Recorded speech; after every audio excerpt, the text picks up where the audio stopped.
Hey guys, how's it going? In this episode of Past Projects, I want to talk about my incra style box joint jig. So I built this guy about a year ago, I think, and to be honest with you, I don't use it very often. That's mainly because it's not really consistent enough. It takes a while to get this thing tuned in to the point where you could cut a box joint, and then that doesn't seem to be repeatable. Now, that being said, I did give this some thought, and I think I might know where the air is coming from. So in this video, I kind of want to see if we can fix the problems with this jig. Alright guys, a quick rundown on how this jig works if you haven't seen it before. Basically, all you do is you run up and you got these two pegs here, and you can move these pegs as one unit in towards the blade, and that's what calibrates the jig. So if I just turn this knob here, as you can see, both pegs move in, and to calibrate the jig, you just move it till it just kisses the blade.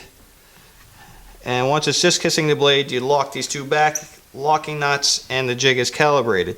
The next thing you got to do is calibrate for the size of blade or the size of fingers you're going to have. So to do that, you have a second screw down here, and what this does is advances both teeth at the same time, but one tooth is supposed to move twice as far as the other. So as I turn this, as you can see, this peg here is moving twice as far as this peg is, thus giving, if you had a 1/4 inch finger, that leaves you a 1/4 inch space in between the blade and this tooth, and your gap is a 1/4 of an inch. So that's the premise on how this works. Let's take it apart and see where I'm probably most likely getting the air from.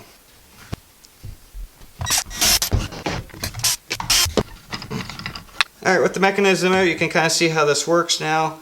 You have two different size threaded rods. This one is a 3/8, which has 16 threads per inch, and this is a number 10 with 32 threads per inch, which just basically means as these turn out, this one here is going to move twice as fast as this one here will.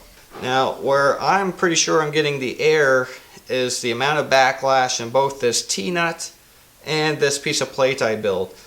And I'll show you what I mean. If we bring the plates all the way in, so we're all the way in tight right here. If I start to loosen this off, I got about a half a turn, and I am still fully closed here.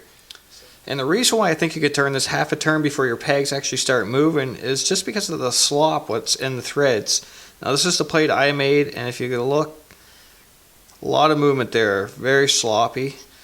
And it's not just this plate, even these T-nuts. Thread this in there.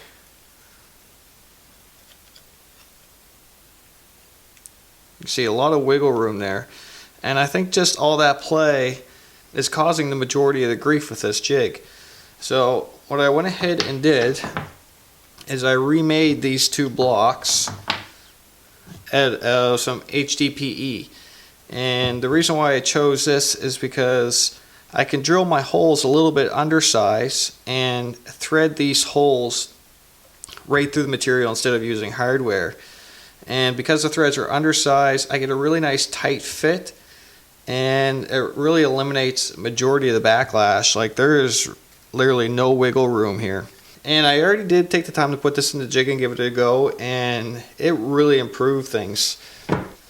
I put my first piece through, and it did come out on the tight side. I can't get that together. I advanced my jig the way you're supposed to, just to make it a fine adjustment. And with that, I did come out with a really good fitting joint. So I'm really happy about that. I'm going to put this thing back together and see if I can't repeat these results the first try. Back to my batch.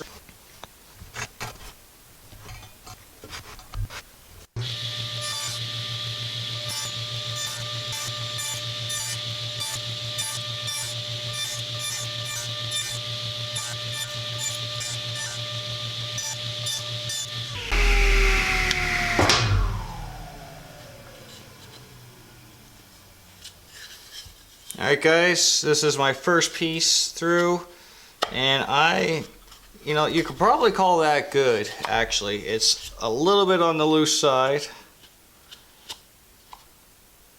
but glue would fill that in. Let's make one adjustment and do the other side of this block and see if we can get it closer.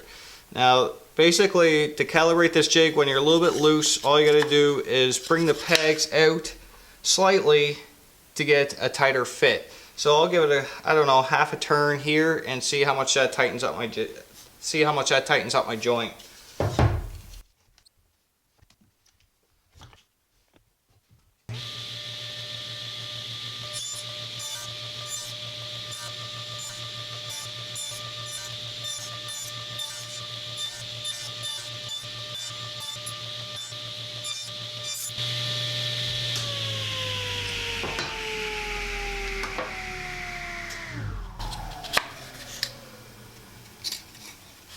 Alright, so I would say that's pretty well exactly what you want for a joint there. Looks good. So I'm really glad I took the time to fix this jig so that it's usable for me. But all in all, the jig is just really too difficult to build for what it is. I know there's better designs out there. One that comes right to mind is John Hayes' Ultimate Box Joint Jig. And that is like a relatively simple build that gives you really good results. So, and on top of that, a negative to this guy is I can't say cut a 1/4 inch box joint with a 1/8 blade. I have to use a dado stack to go up in size, and to me that's a real advantage to be able to use this blade to cut a 1/4 inch box joint. So all in all, I'm glad I got it to work, but if I were to build another one, it wouldn't be this one.